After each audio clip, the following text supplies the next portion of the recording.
ಇಲ್ಲಿ ನಾವು ಕಂಡಿರುವಂಥದ್ದು ಏನು ಅಂತಂದರೆ ಪ್ರೊಫೆಸರ್ ತುಂಬ ಸ್ಪಷ್ಟವಾಗಿ ಹೇಳಿದರು, ಬರ್ತಿರುವಂಥ ಆದಾಯ ಕಡಿಮೆ ಆಗಿದೆ, ಬರ್ತಿರುವಂಥ ಸಾಲ ಇದೆಯಲ್ಲ ಅದನ್ನು ಕೂಡ ನಾವು ಸರಿಯಾದ ರೀತಿಯಲ್ಲಿ ವಿನಿಯೋಗಿಸ್ತಾ ಇಲ್ಲ. ನೀವು ಆಗಲೇ ಒಂದು ಮಾತನ್ನು ಹೇಳಿದ್ರಿ, ಬಂದಿದ್ದನ್ನ ಎಲ್ಲೆಲ್ಲಿ ನಾವು ಇನ್ವೆಸ್ಟ್ ಮಾಡ್ತೀವಿ ಅದು ಎಷ್ಟರ ಮಟ್ಟಿಗೆ ಜಾಸ್ತಿ ಆಗುತ್ತೆ, ಮುಂದದು ಹೆಂಗದು ಒಂದು ದಿಕ್ಸೂಚಿ ಆಗುತ್ತೆ ನಮ್ಮ ಬೆಳವಣಿಗೆಗೆ ಅನ್ನುವಂಥದ್ದು ಇದೆಯಲ್ಲ, ಅದಿಲ್ದೇನೆ ಅದಕ್ಕೆ ಪ್ರೊಫೆಸರ್ ತುಂಬ ಚೆನ್ನಾಗಿ ಹೇಳ್ಬಿಟ್ರು, ಬೇಸೆ ಇಲ್ದೇನೆ ನೀವು ಮೇಲ್ಗಡೆ ಕಟ್ತಾ ಇದ್ದೀರಿ. ಏನಾಗ್ಬೋದು ಹಾಗಾದ್ರೆ, ಒಂದು ಸಣ್ಣ ಮಳೆ ಸಣ್ಣ ಗಾಳಿಗೂ ಕೂಡ ಒಂದು ಸಣ್ಣ ಕಂಪನಕ್ಕೂ ಕೂಡ ನಿಮ್ಮ ಕಟ್ಟಡ ಬೀಳಬಹುದು ಅಷ್ಟೇ. ಅವರೊಂದು ಎಕ್ಸಾಂಪಲ್ ಕೊಟ್ಟಿದ್ರು ಸರ್, ಸಿಎಜಿ ಪವನ್ ಅವರು. ಪವನ್ ಸರ್, ಸಿಎಜಿ ಒಂದು ವಾರ್ನಿಂಗ್ ಇಶ್ಯೂ ಮಾಡಿದ್ದಾರೆ. ನಮ್ಮ interest repayment, state interest repayment ನಮ್ಮ ಪ್ರಿನ್ಸಿಪಲ್ದು 50% ಮೀರತ್ ಅಂತ ಹೇಳ್ತಾ ಇದ್ದಾರೆ. ಅಂದರೆ ನಾವು ಇಂಟ್ರೆಸ್ಟ್ ಕರೆಂಟ್ಲಿ ಕಟ್ಟೋದು 45,000 crores. Last year borrowing 1,12,000 crores, 1,20,000 crores. CAG ಏನು ಹೇಳ್ತಾ ಇದ್ದಾರೆ, ನೀವು ಈ ಥರನೇ ಬಾರೋ ಮಾಡ್ತಾ ಇದ್ರೆ ನೀವು ಇಂಟ್ರೆಸ್ಟ್ ಪೇಮೆಂಟು ನೀವು 50% ಬಾರೋಯಿಂಗ್ ಬರೀ ಇಂಟ್ರೆಸ್ಟ್ ಕಟ್ಲಿಕ್ಕೆ ಹೋಗುತ್ತೆ.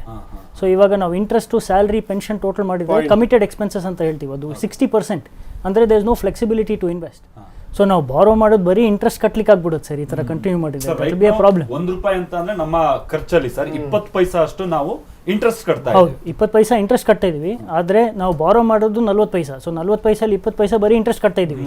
ಸೊ ಕ್ಯಾಪೆಕ್ಸಿಗೆ ಎಲ್ಲಿಂಗ್ ಇನ್ವೆಸ್ಟ್ ಮಾಡ್ತೀವಿ ನಾವು?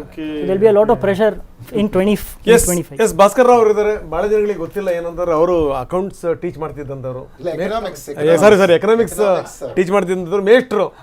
ಓಕೆ, ಇದನ್ನ ಯಾವ ರೀತಿ ಅಳಿತಾರೆ ನೋಡೋಣ, ಏನಂತೀರಿ ಸರ್?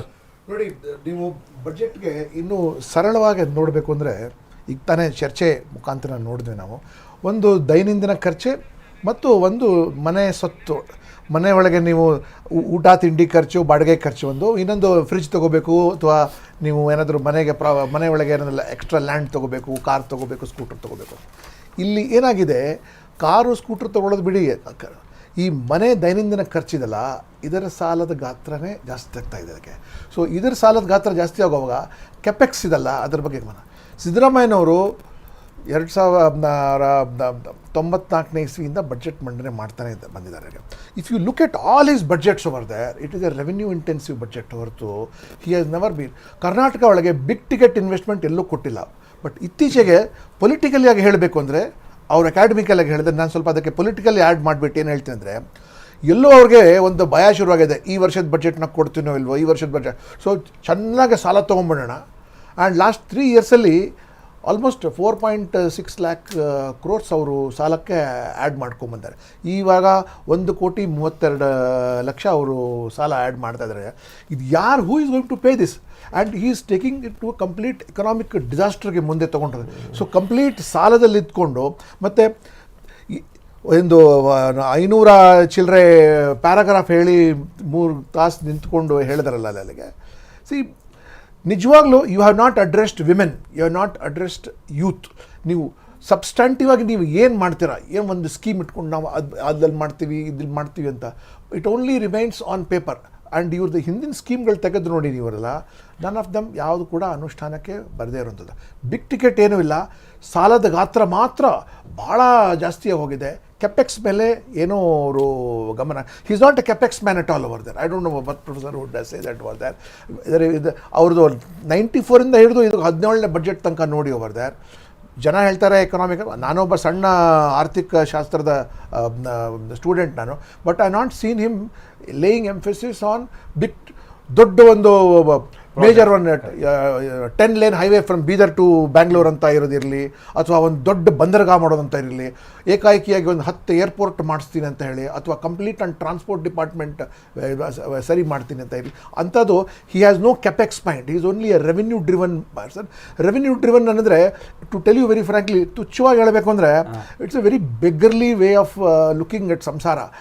ಸದ್ಯ ಸಂಸಾರ ನಡ್ಕೊಂಡು ಹೋದ್ರೆ ಸಾಕು, ಸಾಲ ಬಾಲ ತೊಗೊಂಡ್ಬಿಡೋಣ, ಬಾಕಿ ತೊಗೊಳ್ಳೋರು ಡೆಲ್ಲಿನವ್ರು ಕೊಡ್ತಾರೆ, ಅವ್ರು ಕೊಟ್ಟಿಲ್ಲ ಅಂದ್ರೆ ಬೇಕಾದ ಗಲಾಟೆ ಮಾಡ್ತಾ ಇದ್ದಾರೆ. 10 lane ರೋಡಿಗೆ ಹೋದ್ರಿ ಸರ್, ನಮ್ಗೆ ಇನ್ನೂ ಗೊರಗುಂಟೆ ಪಾಳ್ಯದಲ್ಲಿ ಒಂದು ಅದೇ ಹೇಳ್ತಾ ಇದ್ದಿಲ್ಲ, ಆ ವಿಷನ್ ಇಲ್ವಲ್ಲ. ಒಂದು ಸಾರ್ತಿ ಫಸ್ಟ್ ಬಜೆಟ್ ಅಲ್ಲಿ ಇತ್ತು, ಸಿದ್ದರಾಮಯ್ಯ ಅವರು ಸಿಎಂ ಆಗಿ ಮೊದಲನೇ ಬಜೆಟ್. ಆಮೇಲೆ ಪ್ರೊಫೆಸರ್, ಈ ತುಂಬಾ ಸಂಗತಿಗಳು ರಿಪೀಟ್ ಆಗಿದೆಯಲ್ಲ ನಾವು ನೋಡಿದಂತ ಸಂದರ್ಭದಲ್ಲಿ, ಇದು ಟನಲ್ ಬಗ್ಗೆ ಎಲ್ಲ ರಿಪೀಟ್ ಮಾಡಿದ್ದಾರೆ. ವಿ ಡೋಂಟ್ ಇವನ್ ನೋ ಯಾವ್ದ್ರಲ್ಲಿ ಎಷ್ಟು ಖರ್ಚಾಗಿದೆ. ಮತ್ತೆ ಇಡೀ ಕರ್ನಾಟಕದ ಎಲ್ಲ ಸಮಸ್ಯೆಗಳು 3 ತಾಸಲ್ಲಿ ನಾನು ಹೇಳಿಬಿಟ್ಟು ಸಮಸ್ಯೆ ಸಾಲ್ವ್ ಮಾಡಿಬಿಡ್ತೀನಿ. Where is the resource? ನಿಮಗೆ ಸರಿಯಾಗಿ ಪೊಲೀಸ್ ಇಲಾಖೆ ಒಳಗೆ ಡೀಸೆಲ್ ಹಾಕೋಕ್ಕೆ ದುಡ್ಡಿಲ್ಲ ನಿಮಗೆ. KSRTC ಒಳಗೆ ನ್ಯಾಯಯುತವಾಗಿ ಬರಬೇಕಾಗಿರೋ ದುಡ್ಡು ನೀವು ಕೊಡದೆ ಅವ್ರ ಜೊತೆ ನೀವು ಚೌಕಾಸಿ ಮಾಡ್ತಾ ಇದ್ದೀರಾ ಡ್ರೈವರ್ ಕಂಡಕ್ಟರ್ಗಳ ಜೊತೆ ಮಾಡುವಾಗ ನಾನು ಅದು ಮಾಡಿಬಿಡ್ತೀನಿ ಇದು ಮಾಡಿದೆ. ಮತ್ತು most important what I want to tell you, ರಾಜ್ಯದ ಯುವಕರು ಮತ್ತು ಮಕ್ಕಳು ತುಂಬ ವಿಭಜನೆಗಳು ಮಾಡ್ತಾ ಇದ್ದಾರೆ. ನಾನು ಬುಡಕಟ್ಟರಿಗೆ ವಿಶೇಷ ಶಾಲೆ, ಮುಸಲ್ಮಾನರಿಗೆ ವಿಶೇಷ ಶಾಲೆ, ದಲಿತರಿಗೆ ವಿಶೇಷ ಶಾಲೆ, ಅಂದರೆ ನಮ್ಮ ಹಿಂದಿನ ಕಾಲದಲ್ಲಿ ನೋಡಿ, ನಮ್ಮ ಪೂರ್ವಜರ ಕಾಲ ಎಲ್ಲ ಜಾತಿ ಮಕ್ಕಳು ಕೂಡ ಒಂದೇ ಶಾಲೆಯಲ್ಲಿ ಓದೋರು. So there is no integration. ನೀವು ಎಲ್ಲರಿಗೂ ಎಲ್ಲ ಪೀಸ್ ಮಾಡಿಬಿಟ್ಟು ಇವ್ರಿಗೆ ಇಷ್ಟು ಕೊಡ್ತೀನಿ, ಅವ್ರಿಗೆ ಇಷ್ಟು ಕೊಡ್ತೀನಿ ಅಂತ ಆಮೇಲೆ ನೀವು ಇಂಟಗ್ರೇಟ್ ಮಾಡೋಕ್ಕೆ ಹೋದರೆ ಇಟ್ ವಿಲ್ ನೆವರ್ ಆಗಲ್ಲ. ನೀವು ಬೇಸಲ್ಲೇ ಇಂಟಗ್ರೇಟ್ ಮಾಡಬೇಕು. That is what I can tell you politically and socially. Sir ಚೆನ್ನಾಗಿ ಎಕನಾಮಿಕ್ ಪಾಯಿಂಟ್ ಹೇಳಿದ್ದಾರೆ. ಬಟ್ ಡೆಫಿನೆಟ್ಲಿ ಒನ್ ಡೇ ನಮಗೆ ಈ ಎಕನಾಮಿಕ್ ಡಿಸಾಸ್ಟರಿಂದ ಯಾರು ಸೇವ್ ಮಾಡಬೇಕು ಹೊರತು he is taking us towards, because ಇವ್ರಿಗೆ ನೆಕ್ಸ್ಟ್ ಬಡ್ಜೆಟ್ ಕೊಡ್ತಿರೋ, ಇವ್ರಿಗೆ ಹೇಳಿ ನಿಮಗೆ ನೆಕ್ಸ್ಟ್ ಬಡ್ಜೆಟ್ ಕೊಡೋಕೆ ಅವಕಾಶ ಕೊಡ್ತಾ ಇದೆ ಅಂತ ಹೇಳಿದ್ರೆ ಬಹುಶಃ ಇಷ್ಟು ಸಾಲ ಮಾಡ್ತಾ ಇರಲಿಲ್ಲ ಅವರು. ಓಕೆ, ಶ್ರೀನಾಥ್ ಅವ್ರನ್ನ ಕೇಳೋಣ. ಶ್ರೀನಾಥ್ ಅವರೇ, ಏನು ನೀವು ಕೂಡ ಒಂದು ವರದಿ ಕೊಟ್ಟಿದ್ದೀರಿ ಅವರಿಗೆ, ದಯವಿಟ್ಟು ರೈತರನ್ನ ಕಾಪಾಡಬೇಕು ನೀವು ಅಂತ ಹೇಳಿ ಅಂತ. ಏನು ಅನುಷ್ಠಾನ ಆಗಿದೆ? ಅಟ್ಲೀಸ್ಟ್ ಏನದು ಮೆನ್ಷನ್ ಆಗಿದೆ?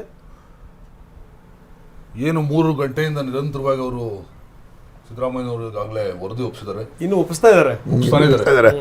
ಅದು ಮುಗಿದ ಕತೆ ಕೂಡ. ಇದು ಕಳೆದ ವರ್ಷದ ಒಂದು ಮುಂದುವರೆದ ಭಾಗ. ಇದೇನು ವಿಶೇಷತೆ ಕಾಣ್ತಾ ಇಲ್ಲ ಇಲ್ಲಿ. ಒಂದು ರೀತಿಯ ನೀರಸ ಮತ್ತು ಆಶಾದಾಯಕವಾದಂಥ ಒಂದು ಬಜೆಟ್ ಆಗ್ತಾ ಇದೆ. ಯಾವುದೇ ಒಂದು ಗುರುತರವಾದಂಥ ಒಂದು ಪ್ರಾಜೆಕ್ಟ್ಸ್ ಇಲ್ಲಿ ಆಗ್ತಾ ಇಲ್ಲ.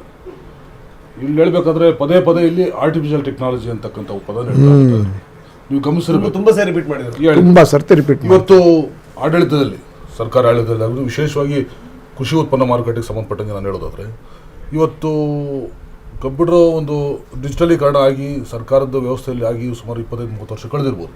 ಆದರೆ APMCಯಲ್ಲಿ ಇವತ್ತು ಕೂಡ ಡಿಜಿಟಲೀಕರಣ ಆಗಲಿಲ್ಲ, ಕಂಪ್ಯೂಟೇಷನ್ ಬರಲೇ ಇಲ್ಲ. 30 ವರ್ಷ ಆದರೂ ಬರೆದಂಥದ್ದು ಈ ಆರ್ಟಿಫಿಷಿಯಲ್ ಟೆಕ್ನಾಲಜಿ ಅಂತ ಏನು ಕರಿತೀವಿ, ಇನ್ನೆಷ್ಟು ದಿನ ಬೇಕಾಗ್ಬೋದು? ಇದು ಸಾಧ್ಯನಾ ಅಂತಕ್ಕಂಥದ್ದು ನನ್ನದೊಂದು ಪ್ರಶ್ನೆ. ಹಾಗೆ ಮುಂದುವರೆದು ಅಲ್ಲ, ಈಗ ಈ ಕೋಲಾರದಲ್ಲಿ ರೈತ ಮಾಲ್ಗಳನ್ನು ಮಾಡ್ತೀವಿ ಅಂತ ಹೇಳಿ ಖುಷಿ ಪಡಿ ನೀವು ಕೋಲಾರ ಭಾಗದವರು.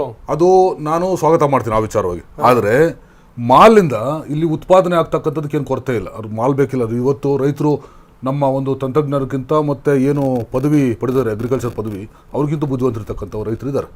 ಇಲ್ಲಿ ಉತ್ಪಾದನೆ ಯಥೇಚ್ಛವಾಗಿ ಆಗ್ತಾಯಿದೆ, ಗುಣಮಟ್ಟದ ಉತ್ಪಾದನೆ ಆಗ್ತಾಯಿದೆ. ಇಲ್ಲಿ ಮುಖ್ಯವಾಗಿ ಆಗಬೇಕಾದ್ರೆ ಮಾರುಕಟ್ಟೆ ವ್ಯವಸ್ಥೆ ಅತ್ಯಂತ ಜರೂರು ಇರ್ತಕ್ಕಂಥದ್ದು. ಅಲ್ಲ, ಒಂದು ಮಾರುಕಟ್ಟೆ ವ್ಯವಸ್ಥೆ ಅಂತಂದ್ರೆ ಇನ್ನೊಂದೇನು ಅಂತಂದ್ರೆ ಮೊನ್ನೆ ನಡೆದಂಥ ಟೆಸ್ಟ್ಗಳಲ್ಲಿ ನಿಮ್ಮ ಭಾಗ ಮತ್ತು ಈ ಚಿಕ್ಕಬಳ್ಳಾಪುರದ ಭಾಗದಲ್ಲಿ, ಬೆಂಗಳೂರು ಗ್ರಾಮಾಂತರದಲ್ಲಿ ತರಕಾರಿಗಳಲ್ಲಿ ಲೆಡ್ ಅಂಶ ಜಾಸ್ತಿ ಇದೆ. ನಾಳೆ ನೀವೆಲ್ಲೂ ಎಕ್ಸ್ಪೋರ್ಟ್ ಮಾಡೋಕ್ಕಾಗಲ್ಲ. ನೀವೇನಾದರೂ ಇಲ್ಲಿ ಈ ಟೊಮೆಟೊ ಆಗಿರ್ಬೋದು, ಬೇರೆ ಬೇರೆ ತರಕಾರಿಗಳಾಗಿರ್ಬೋದು, ನೀವು ಕೋಲ್ಡ್ ಸ್ಟೋರೇಜ್ ಇಟ್ಟರು ಕೂಡ ಅದನ್ನು ಮಾರಾಟ ಮಾಡೋಕ್ಕಾಗಲ್ಲ ಅಂತ ಸ್ಥಿತಿ ಬಂದ್ಬಿಟ್ರೆ ಏನು ಮಾಡ್ತೀರಿ ಶ್ರೀನಾಥ್? ಹೌದು, ಇವಾಗಲೇ ದಾಖಲೆ ಆಗಿದೆ. ಏನು ನಮ್ಮ ಪೊಲ್ಯೂಷನ್ ಬೋರ್ಡ್ನವರು ಕ್ಲಿಯರ್ ಆಗಿ ಹೇಳಿದ್ದಾರೆ, ಲೆಡ್ ಅಂಶ, ಸೀಸದ ಅಂಶ ಎಲ್ಲ ತರಕಾರಿಗಳಲ್ಲಿ ಕೂಡ ಇವತ್ತಿನ ದಿವಸ ನಮ್ಮ ತಟ್ಟೆಯಲ್ಲಿ ವಿಷಯ ಇದೆ ಸರ್. ಎಕ್ಸ್ಪೋರ್ಟಿಂಗ್ ಅಲ್ವಾ ಸರ್? ಒಂದು. ಎರಡನೇದು, ಈ ಸಿಕೆ ವ್ಯಾಲಿ ನೀರು 3 ಹಂತದ ಸಂಸ್ಕರಣಾ ಘಟಕ ಮಾಡ್ಕೊಂಡು ಅದನ್ನ ನೀರ್ ಯೂಸ್ ಮಾಡ್ಕೊಂಡ್ರೆ ಈ ಲೆಡ್ ಅಂಶ ಕಮ್ಮಿ ಆಗುತ್ತೆ ಬೆಳೆಯುವಂತ ತರಕಾರಿಗಳಲ್ಲಿ ಅಂತಾನು ಕೂಡ ಕೆಲವು ರಿಪೋರ್ಟ್ ಇದೆ ಸರ್. ಬಟ್ ಈ ಸಿಕೆ ವ್ಯಾಲಿಗೆ ಸಂಬಂಧಪಟ್ಟಂಗೆ ಇವತ್ತೇನು ಮೆನ್ಷನ್ ಇಲ್ಲ. ಇದರಲ್ಲಿ ರೈತರಿಗೆ ಬಹಳ ಸಮಸ್ಯೆ ಆಗ್ತದೆ. ಮತ್ತೆ ಎಕ್ಸ್ಪೋರ್ಟ್ ಸಂಬಂಧಪಟ್ಟಂಗೆ ಕ್ವಾಲಿಟಿ ಮೇಂಟೈನ್ ಮಾಡೋದಕ್ಕೆ ಅಥವಾ ಕೋಲ್ಡ್ ಸ್ಟೋರೇಜ್ ಸಂಬಂಧಪಟ್ಟಂಗೆ ಕೂಡ ಈ ಸಿಕೆ ವ್ಯಾಲಿ ಬಗ್ಗೆ ಮಾತಾಡಿದಿರೋದೇ ಒಳ್ಳೇದು. ಯಾಕಂದ್ರೆ ಅಷ್ಟರ ಮಟ್ಟಿಗೆ ಇದು ಯಾವುದನ್ನು ಸೈಂಟಿಫಿಕ್ ಆಗಿ ಮಾಡ್ಬೇಕಾಗಿತ್ತಲ್ಲ, ಅದು ಸೈಂಟಿಫಿಕ್ ಆಗಿ ಆಗಿಲ್ಲ. ಅದು ಹಠಕ್ ಬಿದ್ದಂಗಿದೆ. ರೈತರ ಮೇಲೆ ಏನೋ ದ್ವೇಷ ಸಾಧಿಸಿದಂಗಿದೆ ಕೋಲಾರ ರೈತರ ಮೇಲೆ. ಯಾಕಂದ್ರೆ ಇದುವರೆಗೂ ಕೂಡ ಇಷ್ಟೊಂದು ಹೋರಾಟಗಳು ಮಾಡಿದ್ರು ಸಹ KC ವ್ಯಾಲಿನ 3 ಹಂತದ ಶುದ್ಧೀಕರಣ ಮಾಡ್ಬೇಕಂತಬಿಟ್ಟು ನಾವು ಯಥೇಚ್ಛವಾಗಿ ಹೋರಾಟ ಮಾಡಿದ್ವಿ. ಯಾಕಂದ್ರೆ ವ್ಯತಿರಿಕ್ತ ಪರಿಣಾಮ ಆಗ್ತಾ ಇದೆ. ನೀವು ನೋಡಿರ್ಬೇಕು, 1945ನೇ ಇಸ್ವಿನಲ್ಲಿ ಹಿರೋಶಿಮಾ ನಾಗಸಾಕಿಯಲ್ಲಿ ಬಾಂಬ್ ಆಗ್ತದೆ, ಅಣುಬಾಂಬು. ಅದು ನಿರಂತರವಾಗಿ ಅಂಗವೈಫಲ್ಯಗಳು ಮತ್ತು ಸಾವುಗಳಾಗ್ತಾ ಇದೆ. ಅದೇ ಪ್ರಕ್ರಿಯೆಗಳಲ್ಲಿ ಇವತ್ತಿನ ದಿವಸ ಕೋಲಾರದಲ್ಲಿ ಅದಕ್ಕಿಂತ ಹೆಚ್ಚಿನ ಒಂದು ಭಯಾನಕವಾದ ರೀತಿಯಲ್ಲಿ ನೀರನ್ನು ಹರಿಸಿ ನಮ್ಮನ್ನು ಅಂಗವೈಫಲ್ಯರಾಗಿ ನಮ್ಮನ್ನು ರೋಗಗ್ರಸ್ತ ಮಾಡ್ತಕ್ಕಂಥ ಒಂದು ವಿಷಯ. ಎಸ್, ನಾವು ಹನುಮಂತನ ಜೊತೆ ಮಾತಾಡ್ತೀವಿ. ಅದಕ್ಕಿಂತ ಮೊದಲು ವಿಧಾನಸೌಧದಲ್ಲಿ ಚೊಂಬು ಹಿಡಿದು BJP ಪ್ರೊಟೆಸ್ಟ್ ಮಾಡ್ತಾ ಇದೆ. ಚೊಂಬು ಹಿಡಿದು ರಾಜ್ಯ ಸರ್ಕಾರದ ಶೂನ್ಯ ಬಜೆಟ್ ಅಂತ ಹೇಳಿ ಚೊಂಬು ಹಿಡಿದು ಪ್ರತಿಭಟನೆ. ಈ ಹಿಂದೆ ಕಾಂಗ್ರೆಸ್ನವರು ಚೊಂಬು ಹಿಡಿದು ಪ್ರತಿಭಟನೆ ಮಾಡಿದ್ರೆ ಜ್ಞಾಪಕ ಇದೆಯಾ ನಿಮಗೆ? ಹಂಗೆ ಒಂದ್ಸರಿ ಅವ್ರು ಮಾಡ್ತಾರೆ, ಒಂದ್ಸರಿ ಇವ್ರು ಮಾಡ್ತಾರೆ. ಇವ್ರು ಪ್ರತಿಭಟನೆ ಮಾಡ್ಬೇಕಾದ್ರೆ ಅವ್ರು ಸಪೋರ್ಟ್ ಮಾಡ್ತಾರೆ, ಅವ್ರು ಸಪೋರ್ಟ್ ಮಾಡ್ಬೇಕಾದ್ರೆ ಇವ್ರು ಪ್ರತಿಭಟನೆ ಮಾಡ್ತಾರೆ. ಈಗ ಟೀಚರ್ಸ್ ಯಾರು ಪ್ರತಿಭಟನೆ ಮಾಡ್ತಾರೆ ಅಂದ್ರೆ ಇವತ್ತು BJP ಸಪೋರ್ಟ್ ಮಾಡ್ತಾರೆ. KSRTC ಅವರು ಏನಾದರೂ ಪ್ರತಿಭಟನೆ ಮಾಡ್ತಾರೆ ಅಂದ್ರೆ BJP ಸಪೋರ್ಟ್ ಮಾಡ್ತಾರೆ. ಹಿಂದೆ ಕಾಂಟ್ರಾಕ್ಟರ್ಸ್ ಏನಾದರೂ ಪ್ರತಿಭಟನೆ ಮಾಡಿದ್ರೆ BJP ಸಪೋರ್ಟ್ ಮಾಡ್ತಾರೆ. ಈಗ ಹಿಂದೆ ಇವ್ರಿಗೆಲ್ಲ ಕಾಂಗ್ರೆಸ್ ಅವ್ರು ಮಾಡಿದ್ರು ಅಷ್ಟೇ. ಬಜೆಟ್ನಲ್ಲಿ ರೈತರಿಗೆ ಬಂಧನ ಹಾಕಿದ ಸರ್ಕಾರಕ್ಕೆ SC ST OBC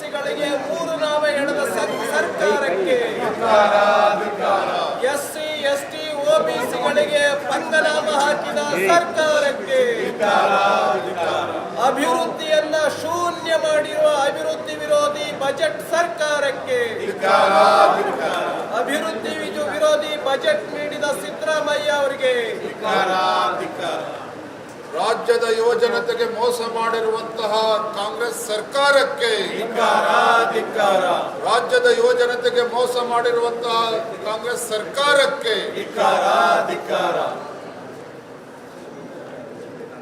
ಶ್ರೀಮದ್ ವೆಂಕಟರಮಣ ಗೋವಿಂದ,